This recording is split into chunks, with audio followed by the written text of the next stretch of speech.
Welcome to OET for you. Today we are going to talk about nutrition. Dr. Hyman's your physician. So thank you so much for coming back. Oh, you're welcome. So 'tis the season for food and dessert. Yes, this is when people go downhill, right? Yes. So I wanted to talk about how are we going to start? First, you always talk about how fork is the most powerful tool and how food is medicine. Yeah. Let's talk a little bit about that just to start. I mean, it's so true. You know, we are running an amazing program at the Center for Functional Medicine called Functioning for Life, which is a shared medical appointment, basically a group visit, which we do over 10 weeks. And we just had some amazing stories of people who use food to cure all sorts of illnesses. One woman, Janice, she was 65, morbidly obese, type 2 diabetes, on insulin for 10 years, heart failure, early kidney failure, liver starting to go, high blood pressure, felt like you know what, and was just on a pile of medication. And she did the program. In the first 3 months, she reversed her heart failure. She got off insulin in 3 days. She was off all her medications in 3 months. It was pretty amazing. 3 days. She eventually lost, 43 pounds in the first 3 months. Her kidney failure improved, liver got better, and now it's about 5 months out. She's lost 63 pounds, and it just keeps getting healthier. And it's not any drug that can do that. When you use food as medicine, meaning you understand what food is, it's not just energy or calories. It's actually information. It's like the instructions that can upgrade or downgrade your biological software with every bite. It changes your gene expression. It changes your hormones. It changes your brain chemistry. It changes your immune system. It changes your even gut microbiome with every bite. That bacteria swamp in there that's basically controlling so much of your biology, all controlled by what you eat. And so when you look at food in that light, all of a sudden it's like, wait a minute, this is far more effective than a lot of conventional drugs or other treatments when applied correctly, because it's just works at so many levels. It doesn't work just by one pathway like a drug with all sorts of side effects. And the side effects are all good ones, weight loss, energy, feel good, right? And so when you understand how to use it, and we didn't put her on a weight loss program. She wasn't on a weight loss program. She was using food as medicine to create health. And as you create health, disease goes away as a side effect. So really, really important to understand that what you put at the end of your fork is often more powerful than anything in a prescription bottle. Yes, for acute care medicine, we need drugs for sure. But for chronic diseases and for the kinds of things we're seeing increasingly around the world, food is the most powerful drug. So with Functioning for Life, just to kind of like a general explanation, what kind of food are they exposed to? What do they learn? Well, we teach people to eat in a way that helps them thrive. So we're not treating a particular disease, and regardless of what the patient's issues are, if we put people on a way of eating, it's not a diet, it's a way of eating that's anti-inflammatory, that's low in starch and sugar, that's high in the right fats, that's high in fiber, that has lots of plant foods, plant-rich, not necessarily plant-based, but plant-rich diet. Get out all the junk, get all the processed food, add in all the good stuff, take out the bad stuff. The body just naturally responds and heals. Sure. Okay, well, let's talk about reclaiming our kitchen. Yes. So how do we reclaim our kitchen? If we're cooking, if we're hosting, what's the first thing to do? Well, my favorite thing is to go into people's homes, open the cupboards, open the fridge, open the freezer, and start pulling stuff out and reading labels with people. What is this stuff? And this is Frankenfood. There's like 27 ingredients. You cover the front of the box. You can't tell what it is. You can't tell if it's a Pop-Tart or a corn dog. It's all the same ingredients. It's basically white flour. It's maltodextrin, monoditriglycerides. Corn syrup. It's white flour. I mean, it's all the same junk put in all kinds of different sizes, shapes, and colors, called different names, but it's all the same processed industrial food. And so I help people understand, you don't want stuff that's not going to cause you to thrive in your house. And you want stuff in there that's not going to cause you to kind of go off the wagon. If you, for example, I love ice cream. I don't eat ice cream very often, but I really love ice cream. So if I have a bad day and there's a pint of Chunky Monkey Ben & Jerry's in the freezer, guess what? I'm going to go for it. If I have to get in the car and drive 5 miles to get the ice cream, I'm not going to do it. So don't sabotage yourself by having this stuff in your house. It's going to cause you to have a problem. And then pile it with all the good stuff. So your default choices are the right choices. You want to make it easy to do the right thing. So that's really important.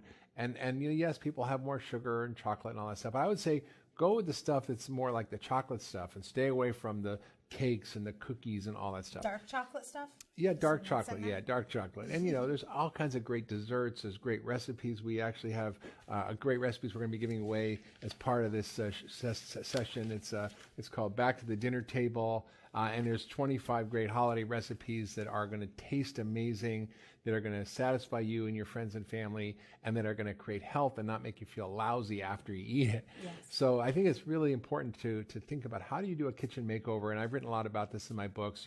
How do you go in? What do you throw out? What are the ingredients to look for? You don't want anything with trans fat. You want to throw anything with high fructose corn syrup. You don't want anything with butylated hydroxytoluene in it or BHT. Why would you want to eat that, right? And so if it's not in your cupboard that you would put when you're making food yourself, you probably don't want to eat it, right? I mean, you don't have a jar of trans fat, or maybe you do if it's Crisco, but you don't have red dye number 40 that you sprinkle on your vegetables after you cook them. Unless it's an icing.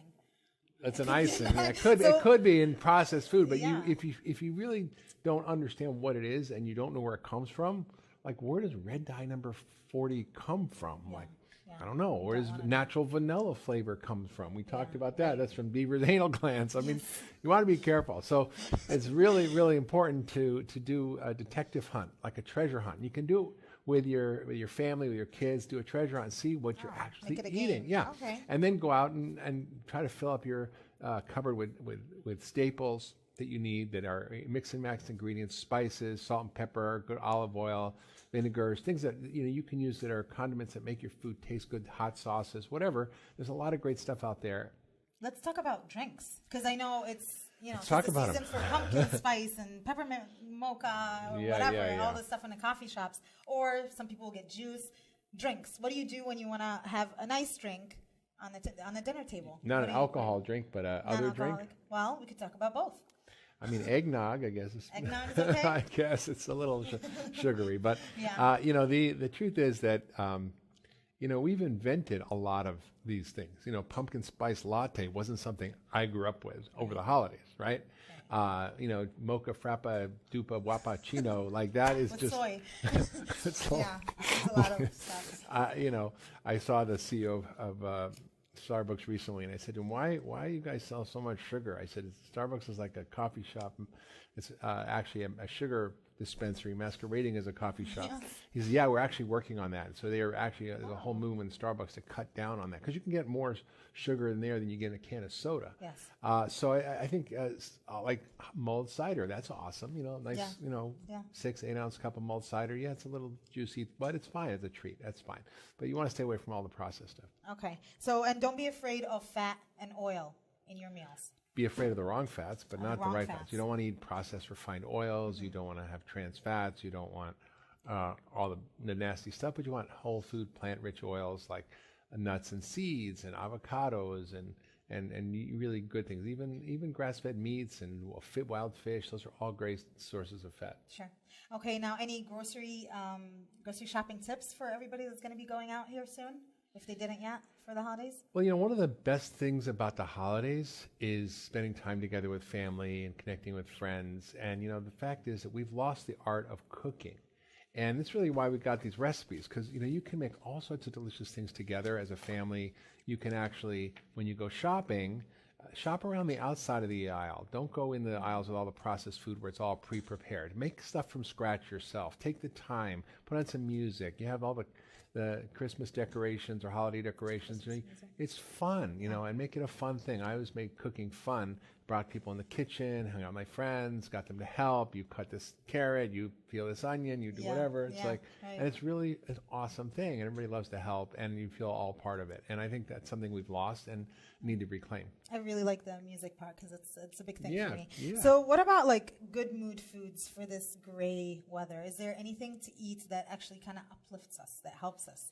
Brain food. Well, the thing that gives us a short-term buzz is sugar and starch. So that's what we all go for: quick, instant, and then crash. That is not a long-term strategy. So lots of good fats are important for your brain. We know omega-3 fats are critical for dealing with depression and mood issues. We know that vitamin D, deficiency can cause what we call SAD, seasonal affective disorder.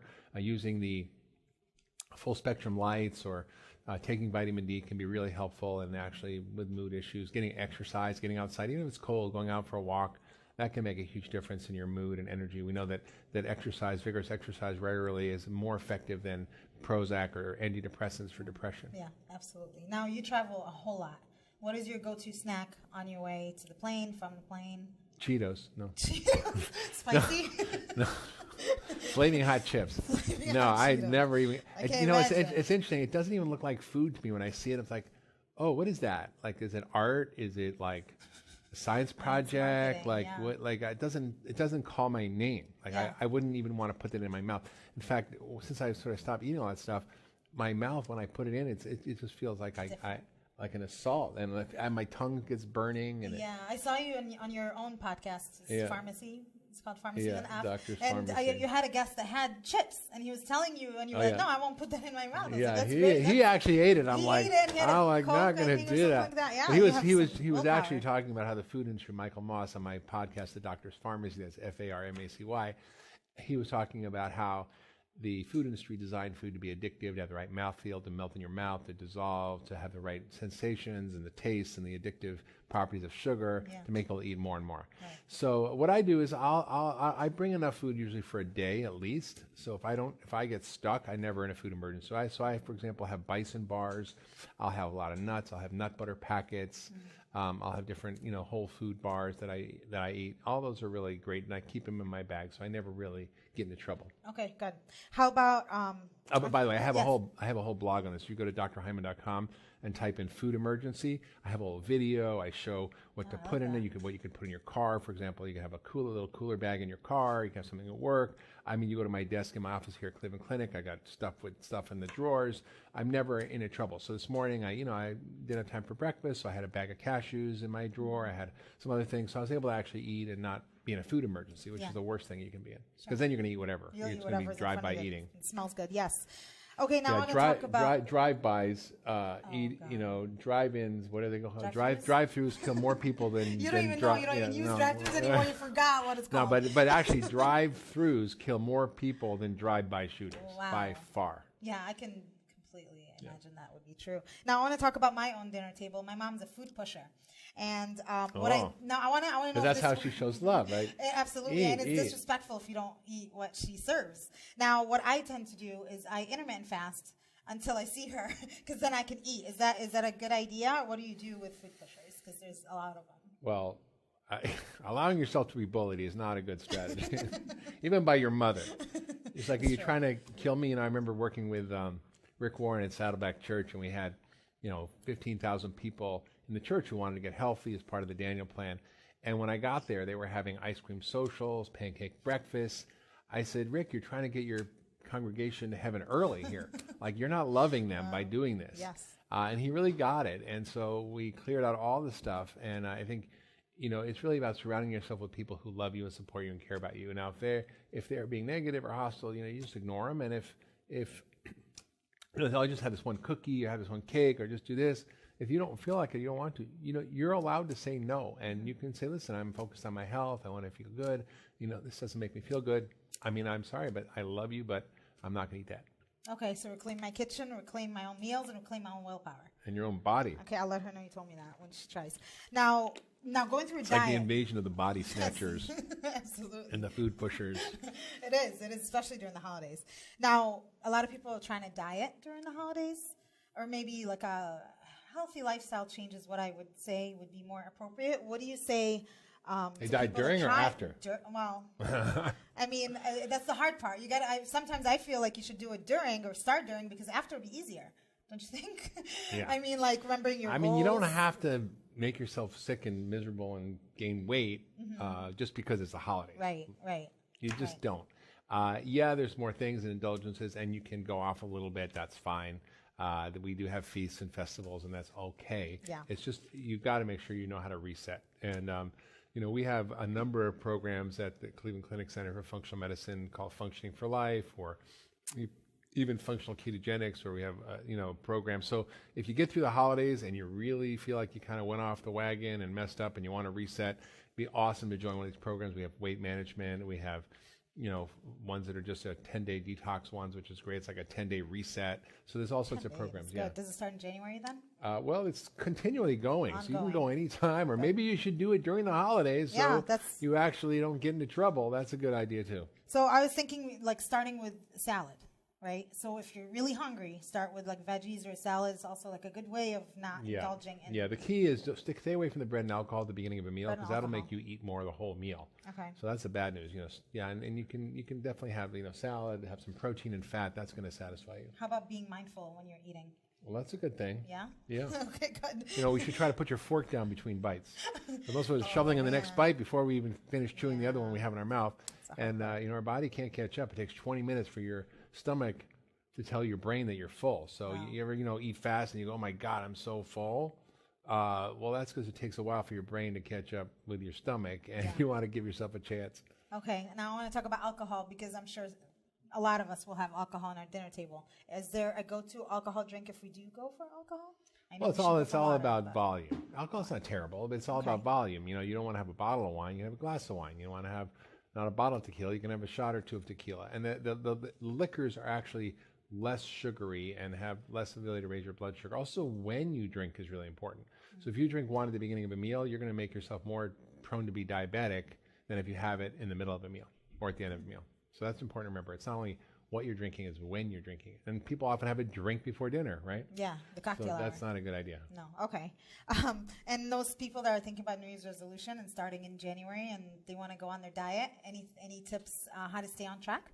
Yeah, I would do one of our Functioning for Life programs or the 10-day detox. The 10-day detox is a super great way to reset your system. It's basically 10 days and you reboot, and it's like hitting the reset button on your computer and everything goes back to normal. Yeah, and you've talked a lot about community, and I want to talk about the shared medical appointments and how you can utilize your own community of whether it's friends, supporters, partners, family, for having a support system, because it's very, very helpful to have someone. Yeah, if your entire family is food pushers, you're going to be in trouble. Yes.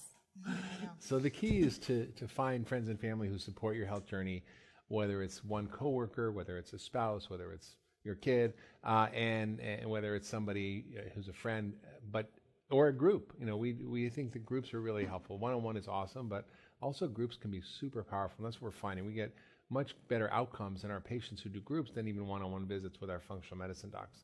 And people think, it's the second best thing to seeing the doctor. Actually, no, it's better, which we have the data on, which is pretty amazing, because people get to spend, 20 hours together. They get to spend time sharing each other's stories, hearing what works, what doesn't work, comparing notes, getting support and education, rather than just like a half an hour doctor visit, once every 5 months. Okay, good. And before I go to live questions, I know with this packet right here, I'll tell you again at the end of the show, but it's ccf.org/dinner table. We also have conversation starters in here and how to be mindful. Put your phone down maybe when you're having dinner. But I'm going to go ahead and jump to live. Do you have anything else to add? No, it's great. There's a restaurant I go to in New York, which is called Hearth. And the guy in the restaurant used to walk through and see everybody on their phones, not talking to each other, disconnected, having dinner at this nice restaurant. So he put this little box on the table. It says, "Open me." And inside, it's like this invitation to put your phone in the box for the dinner. People put their phones in the box on the side of the table. Do people do it? Yeah, another game we play often is everybody puts their phone in the middle of the table, and the first person to grab their phone has to pay the bill. I've heard about that one. I like that one. I would keep it down. Yeah, that's a good one. And then people can actually be together and enjoy it. It's actually a really good idea. Yeah, it's a great idea. Okay, well, I'm going to go ahead and go to some live questions. I have Teresa. You saved my husband's life. Thank you. So just a nice comment for you. Did I do CPR? What did I do? I'm not really sure. I'm sure it's something similar. And then Brad, my daughter seems really affected by the time change in weather. Maybe it's seasonal affective disorder. What foods can we feed her that might help, or are there other things that we can do to help her? Well, the things that actually really are full of vitamin D, which is important, and also omega-3 fats, which can help, are mushrooms, certain mushrooms, particularly porcini mushrooms are very high, and small fatty fish like herring, sardines. They have higher amounts of vitamin D, but you can take vitamin D, and also the small fatty fish like herring, sardines, mackerel, anchovies, wild salmon. Those all have high levels of omega-3 fats too. Now, having kids eat mushrooms and sardines and herring sounds kind of difficult. Yeah, that's what I'm saying. So you can give them a supplement, but get them off the sugar and the junk, because that's going to make them very depressed. Okay. Good to know. And then James, can you address foods with nitrates and how nitric oxide is necessary for artery vein function?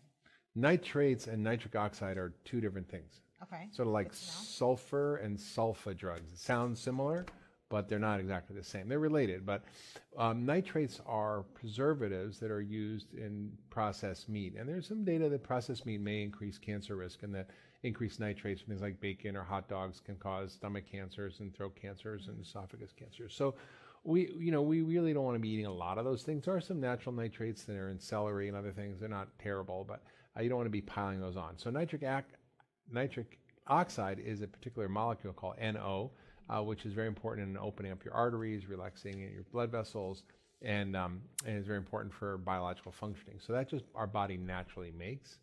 You can take arginine and things like that. The nuts have high levels of arginine, which increase nitric oxide, like almonds. So there's ways of increasing that through food. Okay, cool. So is there like a nitrate-free salami? Is that a thing or no? Yeah, they have nitrate-free processed meats, but mostly they're still processed in a way that uses like celery root. It's the same. It's the same thing. Okay. Yeah. All right. And then Sadie, how can you stay on track at Christmas parties and such, where all that is available is junk, without making the host feel bad you aren't eating their food? Well, I would definitely eat beforehand. So Okay. I keep stuff in my pockets. Like if I go somewhere and I know there's like no food, I might eat before or have a little snack before, so I'm not ravenous. And then usually stuff you can pick at. You can like take off the bun and eat the turkey, or you can eat the fruit part of the plate, or Right. have the garnish. That's good. I like that. Eat before you go. Don, what about all the healthy food that is processed, even from Whole Foods? Is it better from other grocery stores? Okay, well, not necessarily. So you have to be careful of the sugar. I've gone and seen these natural, green juices that have more sugar than a can of soda, a few more vitamins, but not much better. And also, again, even processed baked goods like cookies are still cookies, even if they're gluten-free and natural. So you also want to look at the differences in the starch and sugar content. That's the big thing. The benefit is they don't have a lot of the weird ingredients that often are in processed food, but sometimes they do, like carrageenan. It sounds like it's from seaweed. It's a thickener, and it can cause leaky gut, inflammation, autoimmune disease. So you have to really be smart about how you choose your food. It's not just because it's in Whole Foods, it's fine, because Right. you can get into trouble there. Sure. And then Nicole, how do you train your brain to practice portion control? I struggle with having just one treat. Instead, I go back for 3 more. Then I sabotage the rest of my day because I already cheated. Any right. tips? Yeah. Sounds like the rest of us. Yeah, if you're drowning, you might as well just go deeper underwater, swimming to the top and get some air. Stop I don't fighting know. If you go off the wagon, even if it's an hour, you can get back on. You don't have to give away the whole day. That's not fair. But the truth is, this is a biological problem. When you're actually eating sugary foods, your body is like having crack cocaine, and it activates the same brain areas. It causes the same types of cravings. You're not going to figure it out. When it's a battle of your metabolism over your mind, your metabolism is going to win out every time, and the hormones and all that get produced when you're eating starch and sugar cause you to crave more, eat more, want more. So the best thing is, fat is the best thing to actually cut that. If you're someone who's really insulin resistant, it's going to be very tough, because you're going to gain weight just looking at a bagel, right? Or just looking at a cookie, because your body produces insulin that makes you store fat, makes you hungry, and it creates this whole vicious cycle. So it's really important to not try to do that if you're one of those people that get triggered. So cut it cold turkey. Or have different treats like chocolate, Yeah. I mean, you can't eat, it's hard to eat a ton of chocolate. You kind of get sick of it after a bit. Right. Whereas you could eat 12 cookies with no problem. I don't think everybody will agree with you when you say that. But Sandra wants to know, what to suggest as a substitute for recipes that call for shortening? Tried butter for pie crust, but didn't turn out so great. Really? Butter was what they made pie crust out of. That's what I was thinking too. So we keep it butter? Yeah, I mean, people make it with different kinds of fats, like coconut oil and butter, but Coconut oil? Yeah. Okay, great. And then Maria, what can I do with canola oil I purchased, but since now I know it's not healthy, what other use does it have? You could, kind of lubricate some of your tools in your garage. You could rub it on your skin, although it'll go through your skin, so you don't want to do that. Not even on your skin. I guess it could be massage oil for your dog, maybe. Oh my goodness! Yeah, don't use it. I would just not use it at that point. Yeah, it's pretty cheap. It's a pretty nasty product. Yeah. Okay. Good. So don't use that. And Timothy, my issue is I cook meals with a family member. He tends to buy overly processed things and is set in his ways. But when I shop, I get more healthy choices as I'm going through the bariatric program at the Cleveland Clinic. I guess the question is, how do I cook the meals he likes for him and then stay strong to cook the healthier options for myself afterwards without being tempted? Well, the first problem is if your friend is eating crap, then you don't want to cook for him. Like, why would you be serving up your friend like things that are going to make him sick and die? So that doesn't sound like a friend to me. So I think the best thing is if he wants to eat that, let him figure it out himself. Okay. The second thing is, focus on your health and yourself first. And you might need to eat separately. You might need to figure out a different way. You might need to get him into the program with you, or help him join the weight loss program that we have, the weight management program we have in our Functioning for Life at Cleveland Clinic, because doing it together with him can be a big solution. So getting him, encouraged, seeing how the results affect you, showing your improvement can often inspire him. So I would really focus on that. Okay, you're making me concerned as a mother of 2 little ones, because I'll try not to eat rice or bread or anything, but then they want their rice and their bread. Am I doing it a disservice by doing separate food for them, or should they just cut out the carbs too? You know what I mean? Well, there was only 2 things on the menu at my house when my kids were growing up: take it or leave it. Yes. Right? Like that, yeah. There was no other menu. Yeah. There was no options. It was like, this is what we're having for dinner. And we did have grains and things, but they were whole grains. Okay, so whole grains. Yeah. Okay, cool. And then Kathy, how does is it agave affect my blood sugar resistance? Yeah. Agave sounds healthy. It's from a cactus, all natural, right? But arsenic is natural too, so that doesn't make it healthy. Agave is mostly fructose, which is actually more harmful just taken straight than regular sugar. It causes fatty liver, causes more insulin resistance, more inflammation, leaky gut. It's not a great thing to have. So I would stick with like coconut sugar or monk fruit, or even little stevia, even honey, maple syrup, regular sugar, rather than taking some weird stuff. Okay. Did you say coconut sugar? Yeah. I've never heard of that. Yeah, coconut sugar is lower glycemic. It's quite good. Yeah. Okay, cool. And then Debbie is asking about your program. Is it really available in Avon, Ohio? Yeah, we're growing so fast. I think we open in Lakewood, we open in here, we open in like a bunch of different areas. So we're going to be doing those groups in Avon. So yes, sign up. Okay. Call us. Well, we'll give you a link as well in the comment section of the locations of where that functional medicine program is located. Joyce, I love cooking soups, dishes with all sorts of different dried heirloom beans, legumes. Do you truly think that they should be eliminated from our diets? No, I don't think beans should be eliminated. I think you got to cook them properly. Yeah. Which means often soaking them overnight, draining the water, cooking them with seaweed like kombu to help with the the gaseousness and other issues. So there's ways to cook them right.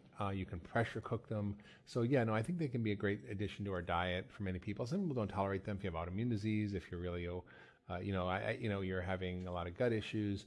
Now there's these continuous glucose monitors, which people have like wear on their arm, and it literally gives them a literally second by second reading of their blood sugar.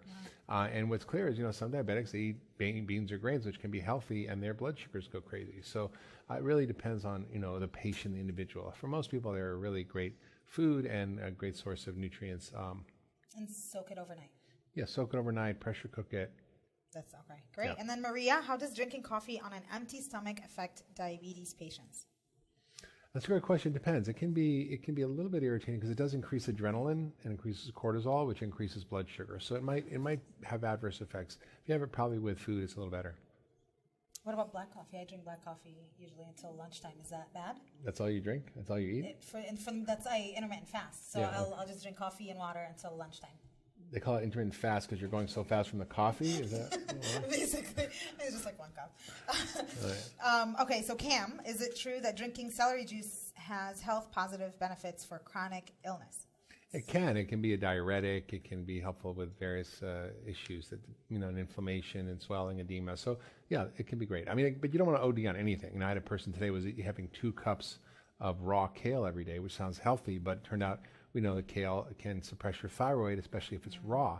So I told her, don't do that anymore, because her thyroid was starting to come low and she was losing her hair. I'm like, so yeah, even, water is really great, right? But you can OD on water. There are people who have seizures and die from drinking too much water. Yeah. So it's just a matter of everything in moderation. Okay, great. Jennifer wants to know, what can you serve if you're hosting a party?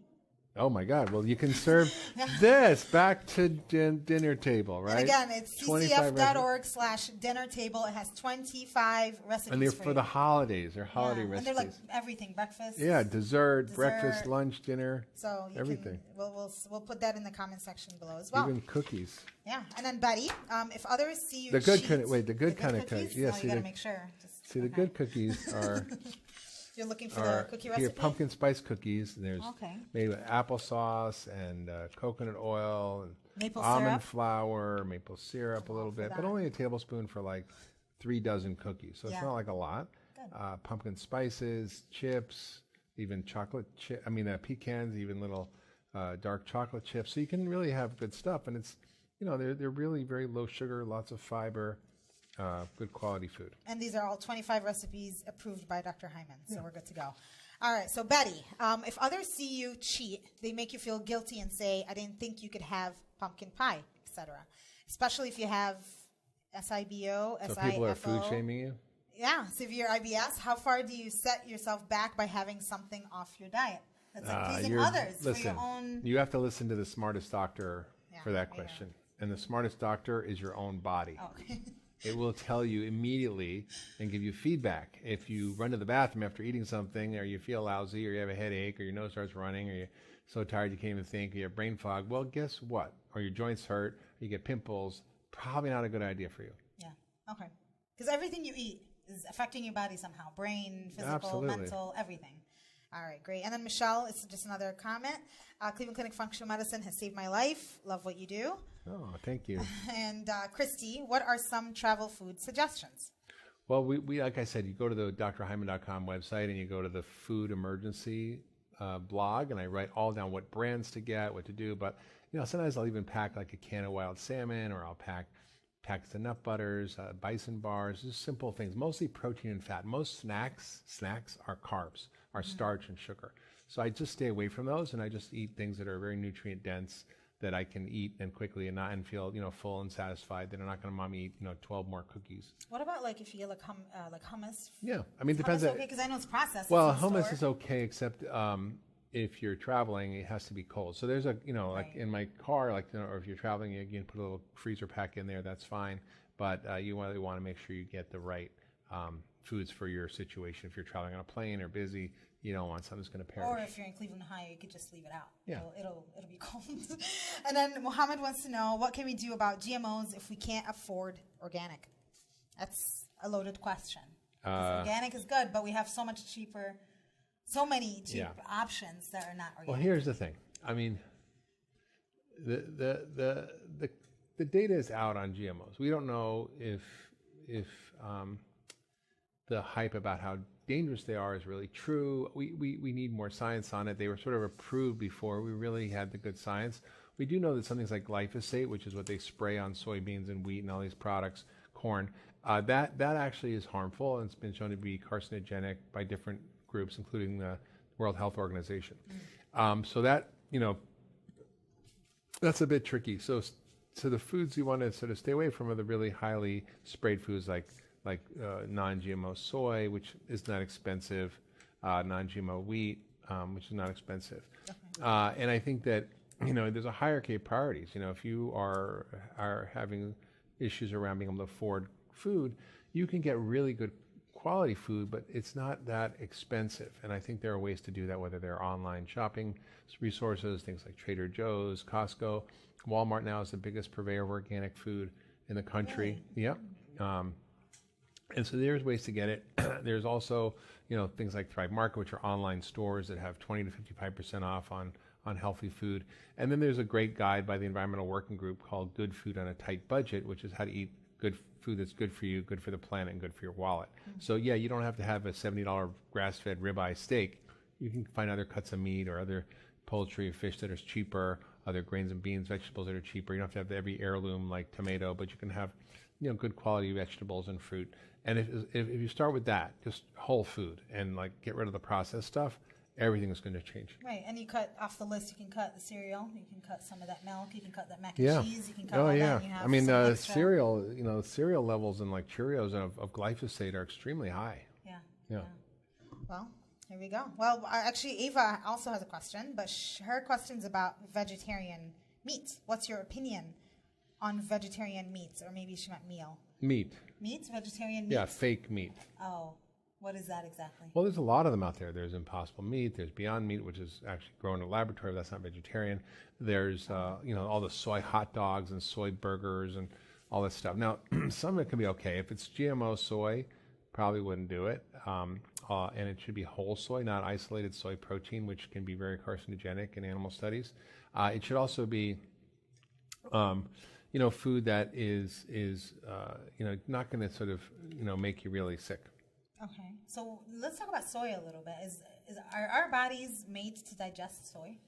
Well, that's, when you look at traditional soy consumption, the soy is highly processed in a good way. In other words, it's fermented like in tempeh or natto and miso. These are all fermented and broken down with enzymes, so it's easier to digest, or tofu, often easier to digest. So those are the kinds of ways I would tend to consume soy. Okay, great. All right, I'm just going to end it with a question for you. What is your guilty pleasure? Do you have food during the holidays that you're like, okay, I'm just going to have a little piece of what? Fill in the blank. You can be honest. I'm just thinking, I love dark chocolate almonds, I have to say. Yeah. They're so good. Dark chocolate. Yeah, chocolate. Okay. Dark chocolate. I knew you weren't going to tell the truth. No, I would. I mean, what is my favorite thing? My favorite thing is pecan pie. There you go. There it is. Pecan pie with coconut whipped cream with a gluten-free crust. You heard it here first. All right. Well, that's all the time that we have for today. Okay. Is there anything else that you want to end this with? I mean, let's first of all talk about this again.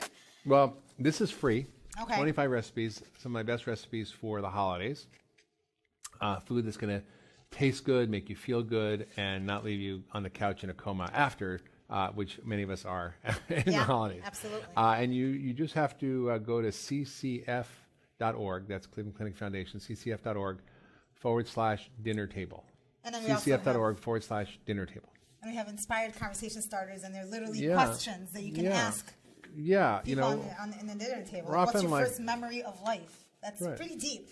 Yeah, so, one of the things at dinner we don't do is we don't really have deep conversations anymore. I think we all are either watching TV or on our phones or rushing through a meal that's produced, in some factory. And often family is, the average family sits for less than 20 minutes 3 times a week eating dinner. And when they do, it's usually some factory processed food that they've microwaved or put in the oven, and each one eating a different thing from a different factory. It's on the iPad. Yeah, and that is not a way for connected. And we know that family dinners, we know that community dinners are so therapeutic. Kids who eat dinner with their family regularly have less obesity, less eating disorders, less drug use, do better in school, much, much healthier and productive. And having deep conversations is really important. So I would say, during the holidays, have a phone box. Everybody put their phone in the box or somewhere, like a drawer, and you just leave it. And nobody's going to die. Nobody's going to go through seizures or withdrawal. And you start dinner with a collective conversation. And there's a lot of thought starters, question starters here that people can use. But you're on the table, when did you feel most loved? What's the thing that you're looking forward to this year? What really matters? Deeper questions that get people connected to each other. And that creates such a healing response. It helps you digest your food better. It's way more fun. And I would say just time for the holidays is to be together. Yeah, and these questions should be all the time, not just dinner table. Those are great questions. All right. And then, of course, we have the Functioning for Life program, which I encourage you to check out. You can go to our Cleveland Clinic, just type in Cleveland Clinic Center for Functional Medicine. You can find it online. And we do programs on autoimmune disease, on diabetes, on weight management, on functional keto. We have a kids program. We're growing all the time. So really encourage you to check it out. It's so powerful, especially if you feel like after the holidays you get stuck. You want to do it before the holidays, great. But if you're after the holidays and you just kind of went on downslide, you want to reset, it's just the best way to do it.